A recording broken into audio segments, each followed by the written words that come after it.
Welcome, ladies and gentlemen. Here we are, the opening round of the NBA playoffs between the Philadelphia 76ers and the New York Knicks.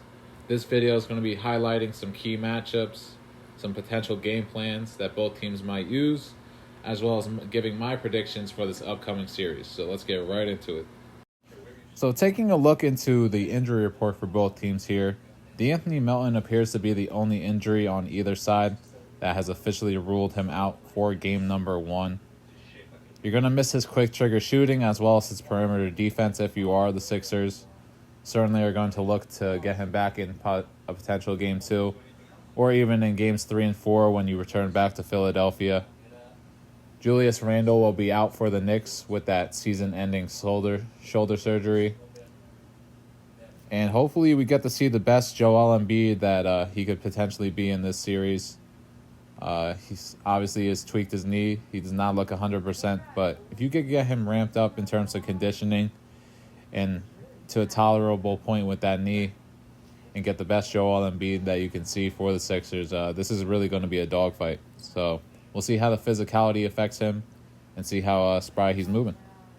So taking a look into the game plan of what the Sixers really might throw at the Knicks during this series, potentially from a matchup base as well as just a game plan, defensive scheme in general. I know Nick Nurse likes to run in that zone a little bit, and I feel like that zone could have an effect during this series. They used it a little bit against the Heat. I feel like the Heat did have a little bit of minor success against the zone, but when the Sixers really were able to get into passing lanes and were moving their feet well, I thought that the Sixers zone really stifled the Heat offense. Not that the Heat offense is anything really deadly in the half court. I think that was really the Heat's kryptonite during that game when the Sixers were able to make it a half court game. They were able to get enough stops. And I think that this could be very much similar to how the Knicks are offensively as well. The Knicks generate a lot of their offense from Jalen Brunson. And I feel like the pick and roll coverage that the Sixers employ on Jalen Brunson is going to be a huge determining factor during this series. If Jalen Brunson's able to get to his spots, take warm-up jumpers against drop coverage that the Sixers will most likely employ with Joel Embiid and his limited mobility, then I think the Knicks offense is really going to be able to get to where they want, and Jalen Brunson's going to be able to dictate this series. But if Joel Embiid is moving good defensively, showing good mobility, showing the ability to step up on coverage, I feel like Jalen Brunson is going to potentially have the ability to struggle in this series. Some of the matchups that I think the Sixers could employ on Jalen Brunson is very much similar to what they might do or what they did against the Heat with Tyler Hero. Either putting Kelly Oubre, someone with some size, some greater length on him, as well as even Nico Batum, just another good defender who moves their perimeter, or is a good perimeter defender who can move their feet well. The length, the size, has the ability to contest on good jump shots with all that length. And if they're able to get into Jalen Brunson and really push him off his spots, the Knicks offense I could very much see struggling during this series.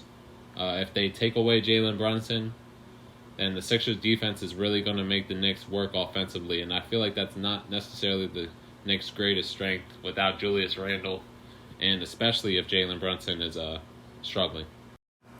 So if the Sixers are able to move Jalen Brunson off his spot and kind of force these wing players to create their own shots, I think that that's really going to be a key matchup for the Sixers defense. And it might not be something that the Knicks offense is looking to really generate through the wing position. OG Anunoby, Deuce McBride, Josh Hart, and Dante DiVincenzo, all pretty solid shooters from the three-point line, especially Dante DiVincenzo, OG, and Deuce. But I feel like if the Sixers are able to get good closeouts on them and kind of force them into some dribble penetration, it might put them in some uncomfortable spots that they're not necessarily used to. I think that Josh Hart, of those wing players, is probably one of the better shot creators with his ability to attack the rim and his slashing ability. But certainly you're going to live more so with Josh Hart three-pointers. Although he has improved a little bit somewhat, I feel, this season. He's become more confident in shooting. I think that the Sixers are willing to let him live with those open catching 2 threes. Certainly if he's not feeling it on that night. But really, I think the Sixers are just going to target Jalen Brunson and force someone else really to beat them. And if the defense is good in rotations and forcing these wing players into some less favorable matchups in terms of shot creation and shots that they're not necessarily used to taking, the Sixers defense is really going to thrive during this series, especially if the zone comes out to play and the Knicks aren't hitting wing shots. The Sixers are able to turn over a lot of opponents. You really didn't see much of that during the play-in game. You saw it early, but more so when the game slowed down.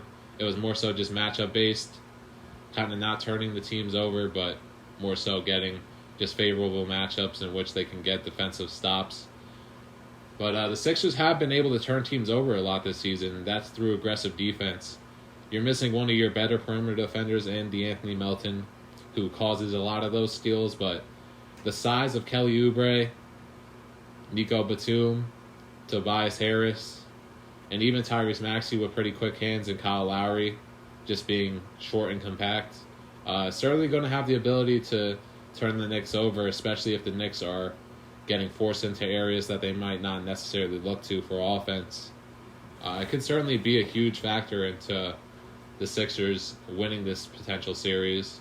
If they're able to get easy points in transition, that's going to make the game so much easier where you don't have to work against the Knicks' half-court defense. And you could say the same thing for the Knicks. If the Knicks are able to turn the Sixers over and not have to focus on the Sixers' half-court defense, then really they're going to have a lot of success too, because they have certainly some better transition players in the league like Josh Hart, OG, as well as Jalen, but as well as we do, as in Tyrese Maxey and Kelly Oubre.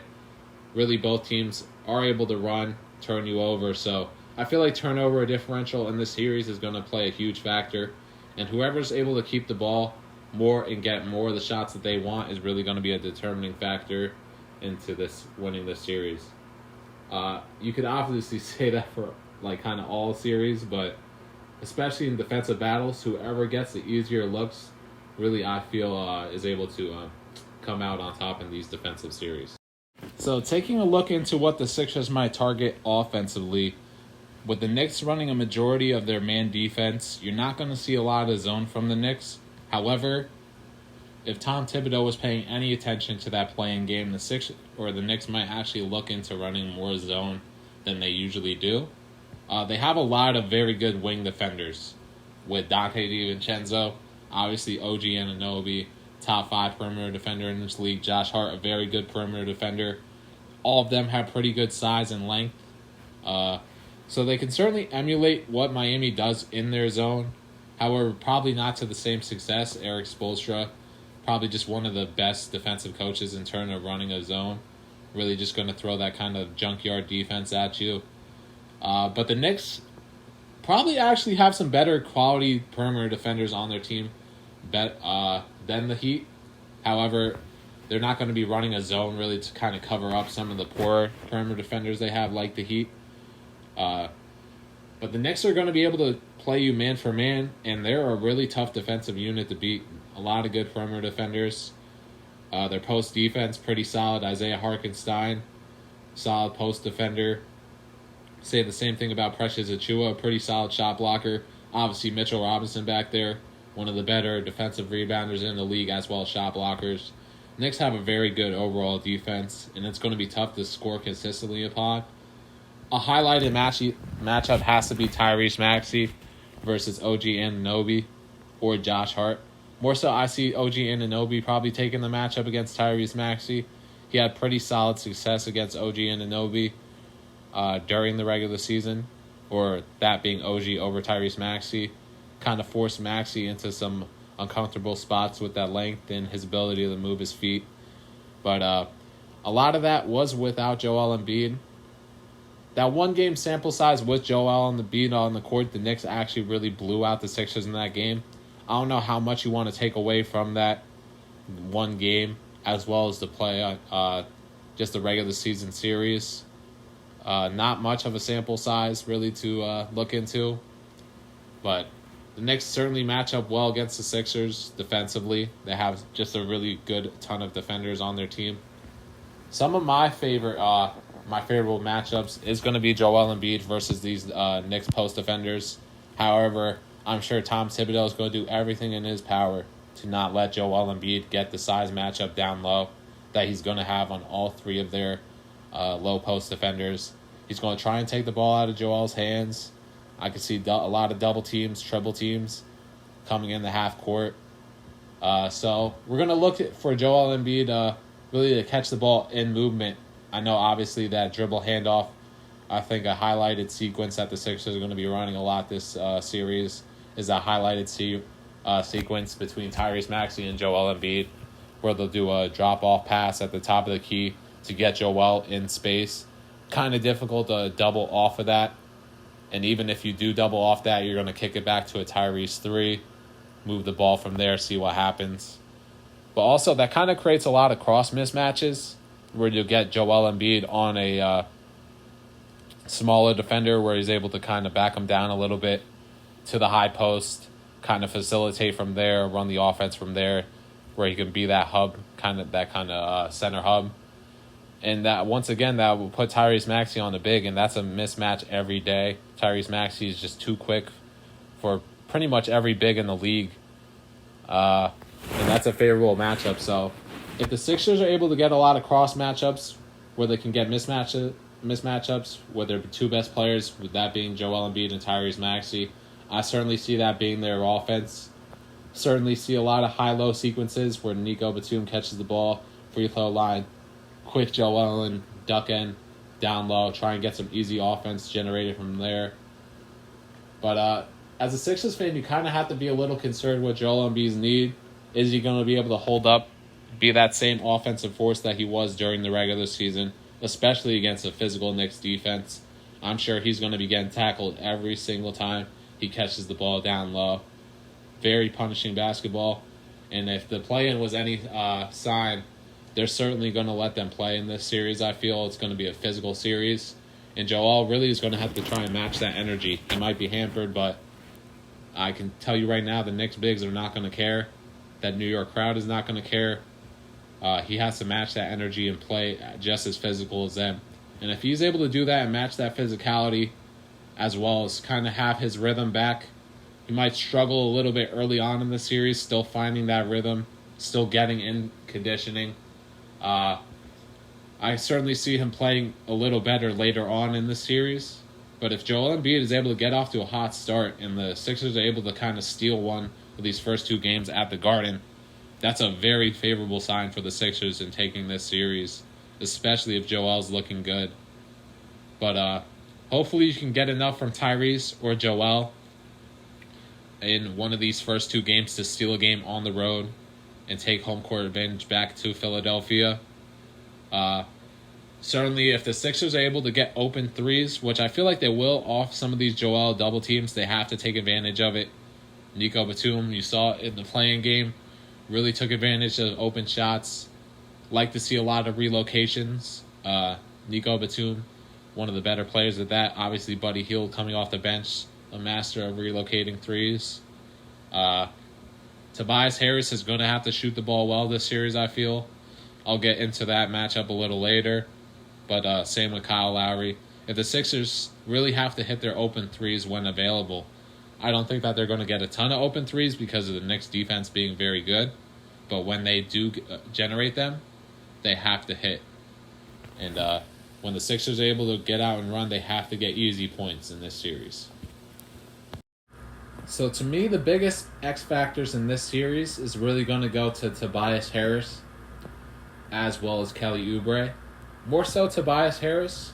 I'll start off with Kelly Oubre.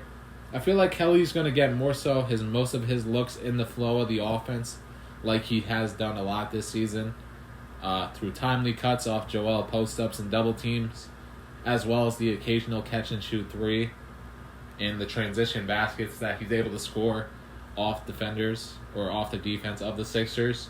If Kelly Oubre is able to attack the paint and really get 2 feet in the paint often at times this series, especially on a smaller matchup, I feel like the Sixers offense becomes that much more dynamic because the threat of his athleticism, even putting him in the dunker spot, like that's an incredible asset to have someone in that area and a consistent driver like Kelly is, with all the movement in this offense, it becomes even more difficult for the defense to match up against the movement as well as another scorer to the offense. I can very much see Kelly having a big series in this offense with all the attention the Knicks are probably going to throw Joel and Tyrese. And that goes to say the same for Tobias Harris. Probably through a little bit of different means, however. I feel like Tobias Harris is going to have a mismatch this series. They're going to have a smaller wing on him, especially if OG Anunoby is guarding Tyrese Maxey. It's going to be either Josh Hart, Dante DiVincenzo, or Jalen Brunson on him. He has the size and weight advantage against every single one of those opponents. And even though Josh Hart is a tough opponent to consistently post up or take advantage of in a mismatch area like that, Tobias Harris has the ability to do that. Getting to that mid-post area, using that fadeaway that he likes, and really playing aggressive ball down low, I feel is going to be a determining factor for Tobias Harris in this series. If he's able to take advantage of those heavier mismatches that he has in terms of weight and size, he's really going to be a dynamic threat for the Sixers offense. He can create his own shot. And when he's able to create his own shot and kind of get to the areas that he likes, he becomes even more dynamic. Hopefully he's going to have the ability to hit the three ball this series. He needs to connect on open catch and shoots whenever he's open, and has to convert in those areas. As well as he's probably going to get some opportunities in terms of cutting off Joel post-ups.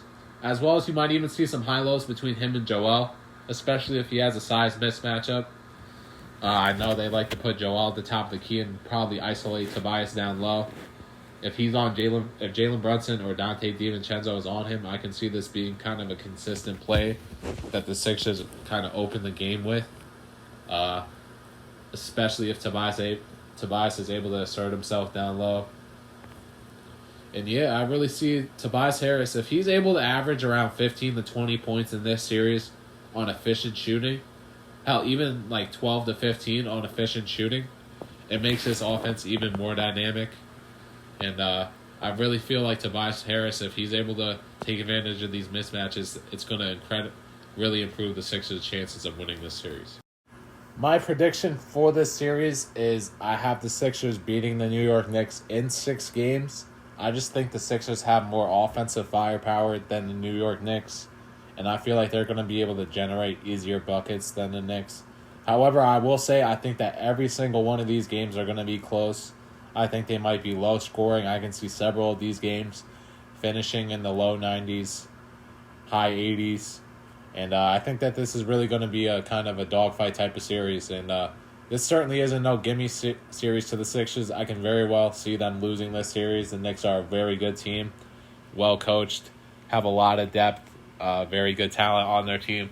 I just think that the Sixers have the best player in this series in Joel Embiid, as well as the third best player in Tyrese Maxey. And I feel like there's more offense to be generated from the Sixers starting 5 than the Knicks starting 5 as a whole. All right, everyone, those were my thoughts for the upcoming first-round matchup between the Sixers and the Knicks. Feel free to let your thoughts be heard in the comments below, and thank you so much for watching. Appreciate it.